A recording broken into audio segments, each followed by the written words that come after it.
Jangan sedikit ada yang kesalahan. coret-coret ya. Oke. Dibuka bukunya halaman 15 Halaman 15 dulu ya. sudah. Sudah? Siapkan Oke. pensil, Pak Us. Karena enggak ustazaan mood, kalian tolong kalau bicara pelan-pelan ya. Oke. Bismillahirrahmanirrahim. Assalamualaikum warahmatullahi wabarakatuh. Waalaikumsalam warahmatullahi wabarakatuh. Ustazah, Oke. gelap gulita. Selamat pagi anak-anak hebat. Oh, gelap gulita, Ustazah. Halaman 15 sayang. Kok gelap gulita kameranya, Ustazah? Apa? Kok gelap gulita? Enggak gelap, ini sudah kelihatan. Ya. Ustazah pantau. Ini di kamera aku gelap gulita. Oke, ya. Hari ini kita belajar akidah akhlak halaman 15. Oke, sudah disiapkan bukunya. Ustazah unmute semua ya. Langsung halaman 16 anak. Kamu dibuka ke halaman 16.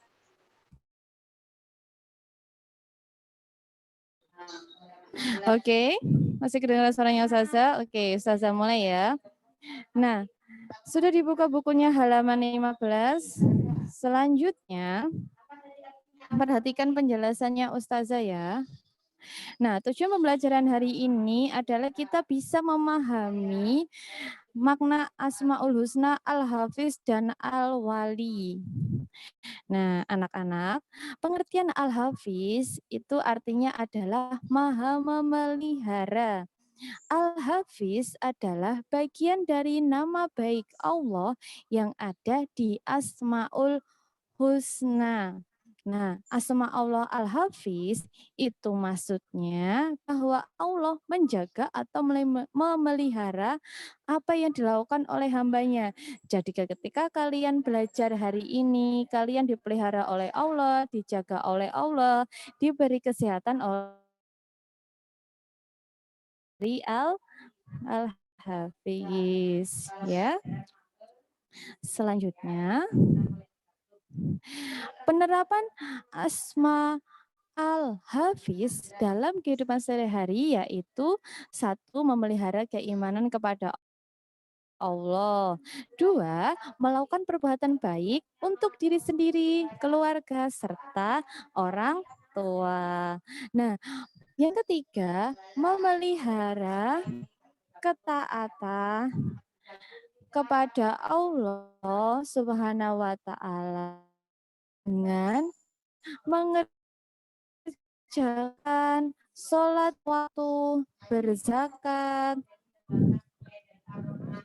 infak, dan sedekah. Yang keempat, bertanggung jawab terhadap apa yang diperbuat. Jadi kalian harus bertanggung jawab terhadap apapun yang kalian perbuat. Misalnya kalian nggak ikut Zoom, apa berarti tanggung jawabnya kalian harus melihat rekaman yang Ustazah share. Nah, yang kelima, memelihara tubuh baik jasmani dan rohani. Nah, Allah ini yang memelihara kita agar tetap sehat dan tidak sakit. Yang keenam, tidak suka berkata buruk dan menyakiti hati orang lain. Jadi Allah ini meminta kita untuk tidak saling mengejek antar umat dan kita juga harus menjaga kesehatan diri kita juga. Oke, sudah paham anak-anak? Ustazah lanjutkan ya.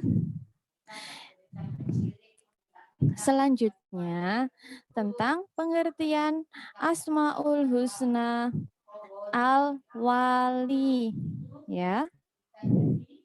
Sudah, Al-Wali itu artinya maha melindungi. Al-Wali maksudnya Allah melindungi orang yang beriman. Orang yang beriman akan merasa aman dalam lindungan Allah.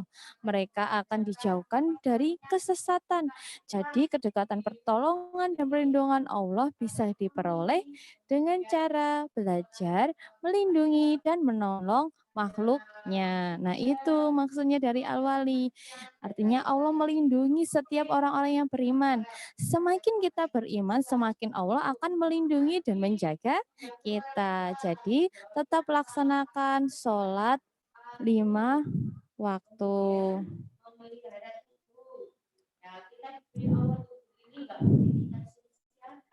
Selanjutnya, kita simak bersama tentang penerapan asma Allah al-wali dalam kehidupan sehari-hari. Yang pertama, berdoa kepada Allah. Yang kedua, peduli dan melindungi dan menghormati kepentingan orang lain. Yang ketiga, tidak mengambil hak orang lain. Yang keempat, melindungi orang lemah dan menolong orang yang kesusahan. Yang kelima, peduli dengan makhluk di sekitar kita, seperti tanaman dan hewan. Yang keenam, memberikan sedekah bagi yang membutuhkan. 7, tidak membuang sampah sembarangan. 8, membantu teman yang kesulitan belajar. Yang ke-9, membantu orang tua di rumah. Nah, berdoa memohon perlindungan kepada Allah bisa kalian lakukan setiap saat, ketika sholat, ketika kalian sebelum belajar juga bisa. Nah, peduli dan menghormati kepentingan orang lain artinya misalnya kalau ada teman kalian sedang ngomong di Zoom, kalian tidak boleh mencelanya. Kalau sudah ustazah tunjuk, baru boleh berbicara. Yang keempat, melindungi orang lemah dan menolong orang yang kesusahan. Jadi, kalian harus saling tolong-menolong. Walaupun di masa pandemi, tetap harus saling tolong-menolong antar teman dan orang yang kesusahan. Apalagi semakin banyak orang yang membutuhkan di masa pandemi. Jangan lupa tetap sedekah dan peduli dengan lingkungan sekitar dengan cara menanam tanaman, merawat hewan, dan tidak membuang sampah sembarangan. Oke, tidak membuang sampah sembarangan. Selanjutnya ya. Kita sudah mengucapkan 2 kalimat saja. Tetap sedekah dan peduli dengan